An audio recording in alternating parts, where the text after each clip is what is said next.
오늘 우리에게 주시는 하나님의 말씀은 사무엘하 12장 1절에서 7절 상반절 말씀입니다. 사무엘하 12장 1절에서 7절 상반절 말씀입니다. 저와 여러분이 함께 교독하도록 하겠습니다.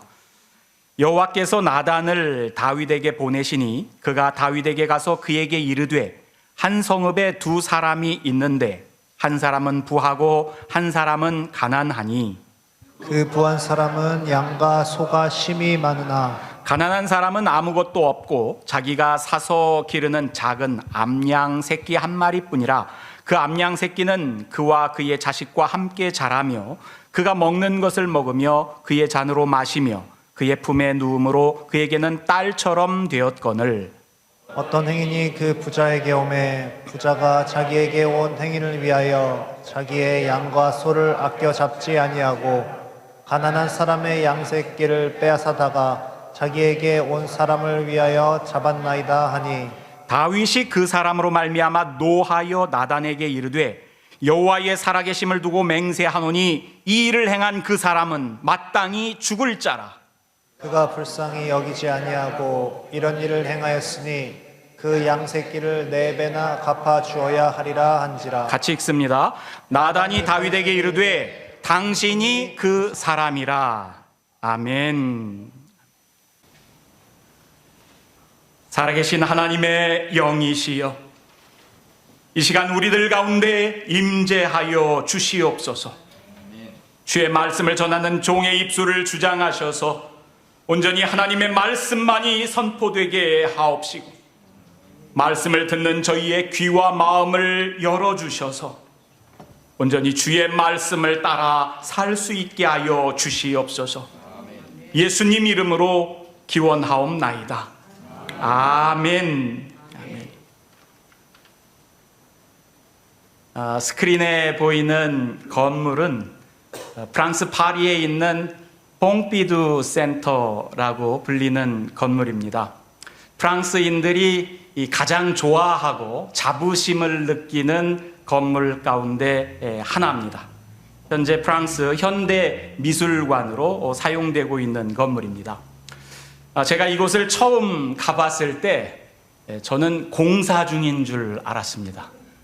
여러분, 건물을 한번 이렇게 사진으로 보시면 마치 스캐폴드를 쌓아놓은 것 같아 보이는 외관으로 가득 차 있어요. 그리고 온갖 파이프들이 이 건물 사방을 둘러싸고 있습니다. 그런데 이게 완성된 건물이에요. 공사 중이 아니에요. 건물 유지를 위한 지지입니다. 여러분, 건물을 한번 이렇게 사진으로 보시면 마치 스캐폴드를 쌓아놓은 것 같아 보이는 외관으로 가득 차 있어요.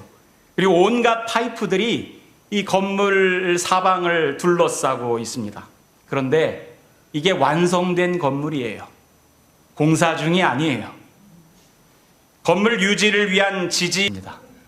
여러분, 건물을 한번 이렇게 사진으로 보시면 마치 스캐폴드를 전기 배선은 노란색으로, 수도관은 녹색으로, 그리고 공기 정화 시스템과 관련된 파이프들은 파란색으로 칠해져 있어요.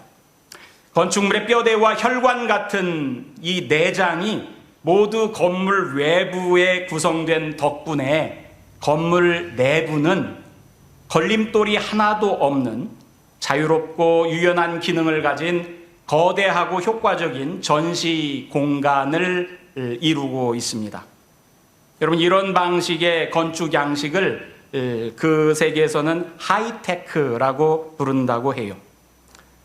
일반적으로 건물의 마무리는 배관과 같은 내장을 마감재로 잘 가리는 것이 이 건물의 마무리지요. 이 퐁피두 센터는 건축의 고정관념을 깨뜨려서 이 모든 내장을 밖으로 보여주고 있습니다. 현대미술관다운 그런 건물이 아닌가 싶어요. 여러분, 사실 건물뿐만이 아닙니다. 우리가 사용하고 있는 전자제품들도 기술이 진보할수록 깔끔한 외장을 위해서 그 속을 다 감추고 숨깁니다. 여러분 가지고 계신 휴대전화기 있잖아요. 그죠? 얼마 전만 해도 손가락으로 누르는 키패드들이 다 밖에 있었지요. 여러분 뭐 노키아, 뭐 블랙베리 이런 첨단 제품들, 제가 미국에 처음 왔을 때 그걸 사용하는 사람들을 보면서 야, 저 비싼 것을 이렇게 사람들이 사용하네 그러면 얼마나 부러워했는지 몰라요. 근데 여러분 요즘에 키패드가 밖에 나와 있는 전화기 없잖아요. 다 스크린 속으로 감추어져 있어요. 예전에는 이 전화기 뒷면에 배터리가 이렇게 탈착할 수 있고 이 뗐다 붙였다 할 수 있었죠. 탈부착할 수 있게끔 만들어졌어요. 그래서 또 여벌로 이렇게 더 배터리를 가지고 다니기도 하고 그랬는데 요즘은 여러분 배터리도 다 전화기 속으로 감추어져 있죠. 꺼낼 수가 없어요. 전자제품만이 아니죠. 그럼 자동차들도요. 예전에는 본인만 열면 그 속을 다 들여다볼 수 있었습니다. 그래서 웬만한 부품은 운전자가 직접 손을 보면서 고쳐가면서 탈 수 있었어요. 근데 요즘 나오는 신차들은 보닛을 열어도 파트를 식별할 수 없을 만큼 커버로 감추어져 있습니다. 전기차들은 아예 운전자들이 속을 들여다볼 수조차 없습니다. 모든 파트가 다 감추어져 있어요. 요즘 차들은 문제가 있을 때 운전자가 직접 손본다고 하는 것이 쉽지 않습니다. 여러분 자동차도 전자제품도 건축물도 외관이 깔끔하고 수려하기 위해서는 속을 잘 감춰야 합니다. 그리고 비싼 것일수록 그 속이 잘 감추어져 있습니다. 그래서 속을 들여다보기가 어렵습니다. 그런데 전자제품, 건축물, 자동차 그런 것만이 아니라 사람은 그 속을 들여다보는 것이 더 어렵지요. 우리 속담 가운데 10길 물속은 알아도 한 길 사람 속은 모른다 그러잖아요. 여러분 아이들을 보면은요 속을 감추지 않습니다. 속이 겉으로 그대로 다 드러나지요. 이 자기 감정에 솔직하다고도 말할 수 있을 거예요. 우리 점심을 먹다 보면 테이블 옆에 이삭이가 이렇게 있어요. 수박 한 조각을 가지고 희비를 얼굴 가득히 이렇게 표현합니다. 수박 한 조각 주면 막 그렇게 좋아해요. 자기 속을 그대로 다 보여줘요. 비싸지도 않아요. 수박 한 쪽입니다. 그러다가 수박 한 쪽을 줄 것 같다 안 주면 그 서운함이 또 얼굴 가득 드러납니다. 수박 한 쪽에 삐져요. 1살 반인데. 여러분 그 아이는 속이 겉으로 다 그대로 드러나서 자기 속을 다 보여주는데 어른은 그렇지 않죠. 어른들은 속을 잘 드러내지 않습니다. 좋아도 내색하지 않고 싫어도 내색하지 않습니다. 나쁘게 말하면 겉과 속이 다른 거죠. 근데 또 좋게 말하면 다른 사람을 살펴가면서 자신을 쉽게 이렇게 드러내지 않는 거죠. 눈치를 보는 거예요. 내가 좋다고 해도 되는지. 다른 사람은 좋지 못한데. 그잖아요. 그죠? 다른 사람은 또 좋은데 나만 상황이 안 좋아. 그래도 눈치를 봐가면서 그 얘기도 못하지요. 다른 사람과 대화를 나누다 보면 대화한다는 것이 쉽지 않습니다. 상대방이 좋아 그렇게 이야기한다고 정말 좋은 건지, 이 상대방이 아니야 됐어 그렇게 말한다고 정말 된 건지, 상대방이 싫어 그렇게 이야기한다고 정말로 그것이 싫은 것인지, 여러분 말하는 그대로 이렇게 이해할 수 있으면 좋은데 대화하다 보면 그렇지 않을 때가 많은 것을 봅니다. 제가 목회하면서 이 교회에 이렇게 무슨 일을 교인들에게 부탁할 때가 있잖아요. 뭐 직분을 부탁할 때도 있고 뭔가를 일을 하도록 이렇게 부탁할 때가 있어요. 젊을 때 여러분 교인에게 이렇게 얘기합니다. 아무개 집사님 요번에 그 권사들 세우는데 권사님 되시면 어떻겠습니까? 교회에 이렇게 섬긴 일들도 많은데 그러면은 사양하지요. 싫다고 합니다. 그러면 아이, 저 사람은 싫다고 하니까 그럼 또 다른 사람에게 이제 물어봐서 좋다고 하는 사람만 시켜요. 그러면 싫다고 한 사람들이 어떻게 반응을 보이겠어요? 삐지죠. 서운해. 아니, 하고 싶으면 이 이야기할 때 내가 하겠습니다. 그러면 좋은데 자신의 속내를 좋다고 이야기하지 않아요. 괜찮다고 이야기합니다. 어디 같이 갑시다. 내가 뭐 식사 대접이라도 할게요. 그러면 괜찮다고 그래요. 안 간다고 그럽니다. 그럼 알았다고 그러면 서운해합니다. 여러분, 우리는 사양이 겸양인 줄 알고 그것이 미덕인 줄 알고 살아온 시대가 많아서 상대방이 이야기할 때 그것을 좋다고 이렇게 대답하지도 못하고 싫어도 싫은 내색도 못하면서 이렇게 삽니다. 이 진짜 속마음이 어떤지 알기가 쉽지 않아요. 진짜 속마음이 어떤지. 내 맘 같지 않더라 그러지요, 여러분. 여러분, 세상에 내 맘 같은 사람은 나밖에 없어요. 다 마음이 달라. 그 사람 속마음이 어떤지 우리가 알 도리가 없어요. 그런데 사실 그 사람의 속마음만이 아니라 내 속도 내가 모를 때가 많습니다. 내 속을 내가 몰라요. 그게 자기 기만이라고 그러죠. 자기 스스로가 자기에게 속아서 살기도 하고 자기 자신이 어떤 사람인지 알지 못한 채 살아갈 때가 많습니다. 여러분, 오늘 성경 말씀을 보면 선지자 나단이 다윗에게 와서 하나님의 말씀을 전합니다. 여호와께서 나단을 다윗에게 보내시니 그가 다윗에게 가서 그에게 이르되 하면서 우화 같은 이야기를 다윗에게 이렇게 들려줘요.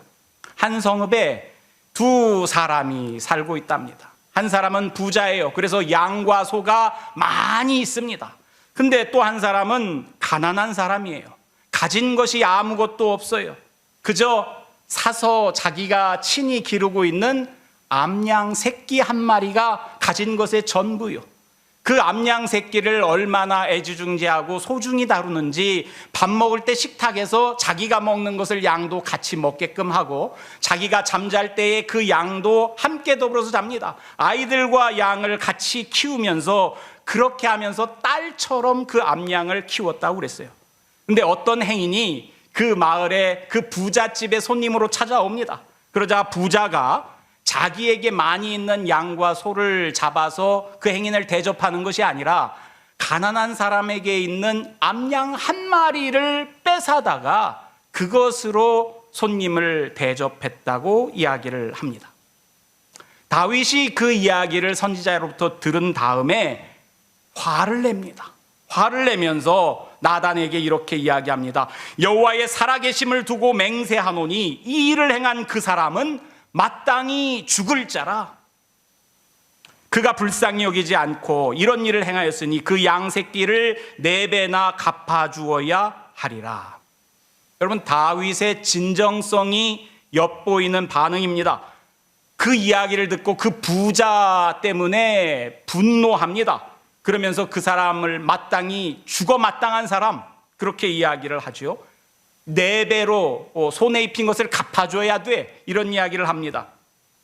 여러분, 영어로 보니까 이 다윗이 하는 말 가운데 surely, 진정으로 이렇게 해야 된다, 그런 의미가 담긴 말이지요.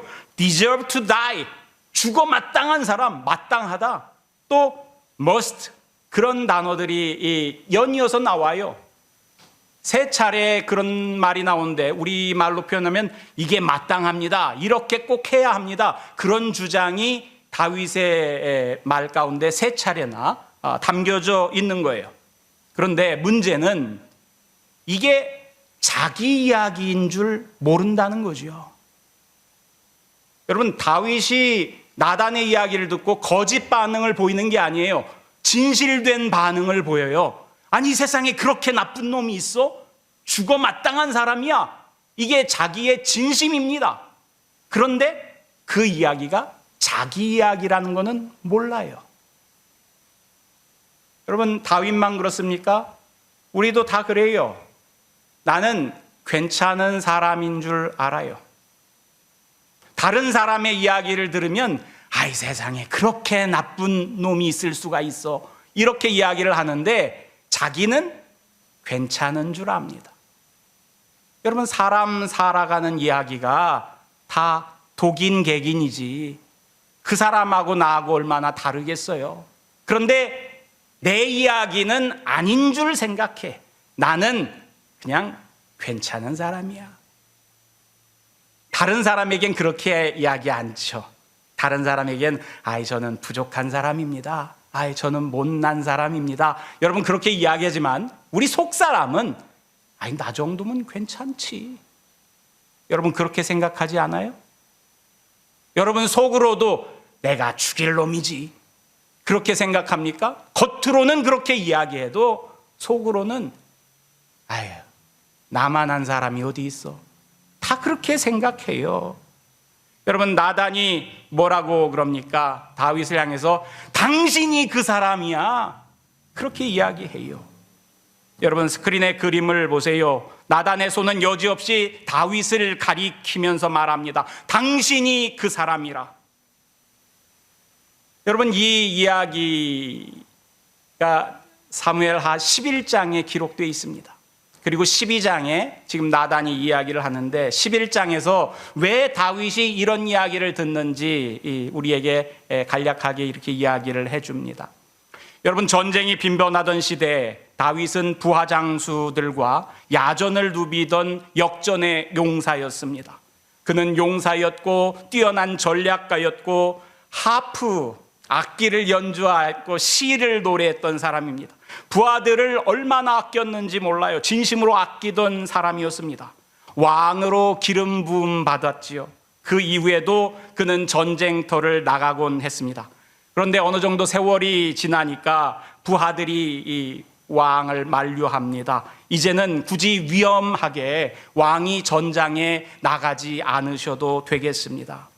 그래서 다윗은 요압을 대장군으로 군사령관으로 삼아서 출전시키고 자신은 궁궐에 남아 있었습니다. 정말 모처럼 느긋하고 나른한 평화를 누리고 있었는지도 모릅니다. 그런 그에게 유혹이 찾아옵니다. 오수를 즐긴 후에 궁궐 옥상을 거닐던 그는 한 여인이 목욕하는 모습을 보게 됩니다. 여인은 아주 아름다웠습니다. 다윗은 신하를 보내서 그 여인이 누구인지 알아보게 합니다. 다녀온 신하가 그 여인은 엘리암의 딸 햇사람 우리아의 아내 밧세바라고 합니다 라고 일러줍니다. 남의 아내입니다. 그런데도 다윗은 사람을 보내서 여인을 데리고 옵니다. 자신의 부하 장수인 우리아의 아내라는 사실을 확인했음에도 불구하고 그는 멈추지 않았습니다. 성경은 다윗이 그 여인과 동침했다고 말하고 있지만 여러분 사실은 남의 아내를 겁탈한 거죠.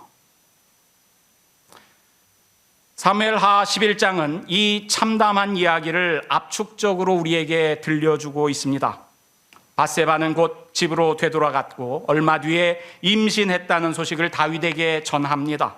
다윗은 즉시 사람을 요압에게 보내서 우리아를 왕궁으로 보내주라고 이야기합니다. 자기 범죄 행위를 은폐하기 위한 작전에 나선 거지요. 다윗은 전선에서 돌아온 우리아에게 요압과 군사의 안부를 묻기도 하고 또 전쟁터의 상황이 어떤지 이 이야기를 들려달라고도 합니다. 그러다가 네 집에 가서 발을 씻어라 그리고 쉬어라 하고서는 집으로 이렇게 내보냅니다. 다윗은 그를 따라서 먹을 것도 함께 이렇게 보냅니다. 여러분 무슨 의도인 줄 아시겠지요? 그야말로 양두구육이라고 그러죠. 양고기 이 머리를 이렇게 걸어놓고 파는 것은 개고기를 판다. 그런 한자성어가 양두구육인데 겉으로는 좋은 명분을 내걸고 있지만 속은 졸렬하기 그지없는 그런 모습을 보여주고 있는 거예요. 그런데 우리아는 집으로 들어가지 않습니다. 집으로 들어가지 않았다는 이야기를 듣고 다윗이 그에게 왜 그랬냐 물으니까 그 사람이 하나님의 법궤, 언약궤가 전장에 있고 상관도 부하들도 다 전쟁터에 있는데 모두 그 전장에서 수고하고 있는데 나 홀로 편안함을 누릴 수 없습니다. 그래서 집에 들어가지 않고 노상에서 노숙합니다. 이에 당황하죠. 다윗이 이 어떻게 하지? 이 하루를 더 머물게 만듭니다. 그리고 그날에는 이 우리아에게 음식을 많이 대접하고 술도 먹입니다. 그래서 취하게끔 만듭니다. 그리고 자기 집에 들어가도록 이렇게 만드는 거죠. 취기가 올라서 그의 판단력이 흐트러지기만을 기대한 거죠. 그러나 저녁 때가 되어도 우리아는 자기 집에 들어가지 않았습니다. 다윗은 마음이 급해졌습니다. 이제 다른 작전을 세워야 했습니다. 요압에게 편지를 써서 우리아 편에 들려서 상관에게 전해주라고 합니다. 그 편지 내용은 우리아를 맹렬한 싸움에 앞세워두고 너희는 뒤로 물러가서 그로 맞아 죽게 하라 하는 내용입니다. 이 자신을 죽게 하라는 내용의 편지를 들고 우리아는 전장터로 갔고 다윗의 소원대로 우리아는 적의 성 가까이서 전투를 벌이다가 죽게 됩니다. 요압은 그 소식을 즉시 왕에게 전령을 보내서 알렸고 전령은 이러한 전장의 작전 미스 때문에 사람이 죽었다 하는 것을 이렇게 알리게 되니까 꾸지람을 들을까 두려워했지만 다윗은 그 뭐 병가지 상사지, 전장터에서 흔히 있을 수 있는 일 아니야. 죽기도 하고 죽이기도 하고 이 일로 걱정하지 말라. 칼은 이 사람이나 저 사람이나 삼키느니라 그러면서 가서 요압 장군을 격려하고 위로하라고 이렇게 전령을 돌려보냅니다. 여러분, 죄가 죄를 낳는 거지요. 거짓이 또 다른 거짓을 낳는 법입니다. 그렇게 뛰어난 용장이고 전략가이고 모든 백성들로부터 칭송받던 왕은 파렴치한이 되었습니다. 범죄자가 되었습니다. 그는 자기에게 위임된 권력을 더 큰 죄를 짓는 일에 활용했습니다. 여러분, 기가 막힌 전략이죠.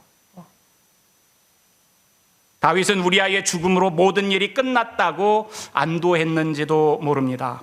다윗은 우리아의 장례가 끝나자 밧세바를 왕궁으로 데려와서 자기 아내로 삼습니다. 그리고 아들을 낳습니다.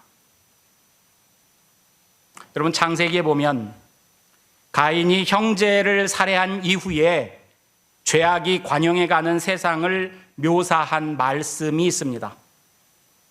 하나님의 아들들이 사람의 딸들의 아름다움을 보고 자기들이 좋아하는 모든 여자를 아내로 삼는지라. 여러분, 하나님의 아들들이 누구인가? 이게 신학자들이 연구하면서 숙제입니다. 하나님의 아들들이 여기서 누구지? 많은 학자들의 견해가 남보다 우월한 권력을 가지고 있는 특권층 사람들을 가리키는 것이 제일 타당하다. 하나님의 아들들, 여러분, 주로 통치하고 있는 계급들을 신의 아들, 신의 아들들 그렇게 표현하잖아요. 바로가 태양의 아들 이렇게 이야기하는 것처럼 고대 사람들은 다른 사람들보다 더 특별한 권력을 가지고 사람들을 이렇게 다스리고 있는 지배계층의 사람들을 이렇게 불렀어요. 하나님의 아들들, 다윗과 같은 왕의 위치에 있는 사람들. 여러분, 이 말씀을 볼 때마다 저는 조선시대 연산군 시대 때 활동했던 채홍사들이 연상됩니다. 여러분, 채홍사라는 말을 들어본 적이 있을 거예요. 조선조 연산군 때에 미녀나 좋은 말을 구해다가 그것을 이렇게 왕에게 갖다 바치는 일을 맡았던 벼슬아치들을 가리키는 말이 채홍사입니다. 채홍사들은 사대부나 상민, 기혼자든 미혼자든 가리지 않고 예쁜 여자가 있으면 잡아다가 왕에게 바쳤습니다. 연산군에게 바쳤어요. 여러분, 그렇게 바쳐진 여인들, 이 왕을 위한 특별한 기녀들이 됐는데 그 기녀들을 돌보는 그 관청이 3곳이나 되었어요. 그 기녀들의 숫자가 얼마나 많았는지 모릅니다. 여러분, 그 사람들을 데려오는데 그냥 얼굴만 예쁘다고 데려오는 게 아니요. 재주가 있어야지요. 노래를 잘 하든지 시서화에 능하든지. 여러분, 그런 여인들을 잡아다가 연산군에게 바치는데 그 와중에 얼마나 많은 비극들이 있었겠어요. 멀쩡했던 가정이 망가지고 해체되는 일들이 얼마나 많았겠습니까? 그러나 채용사들의 눈에는 그런 것들이 보이지 않죠. 들어오지 않아요. 똑같은 일이 다윗의 왕실에서도 지금 벌어진 거예요. 여러분, 다윗이 누구요? 민중들의 전폭적인 지지와 사랑을 받았던 사람 아닙니까? 전에 사울이 왕위에 있을 때도 사람들이 다윗을 사랑해서 사울은 천천히고 다윗은 만만이다 그러면서 왕보다 더 사랑했던 사람이 다윗이요. 민중들의 그런 사랑을 받았던 사람이고 하나님의 은혜를 크게 입었던 사람입니다.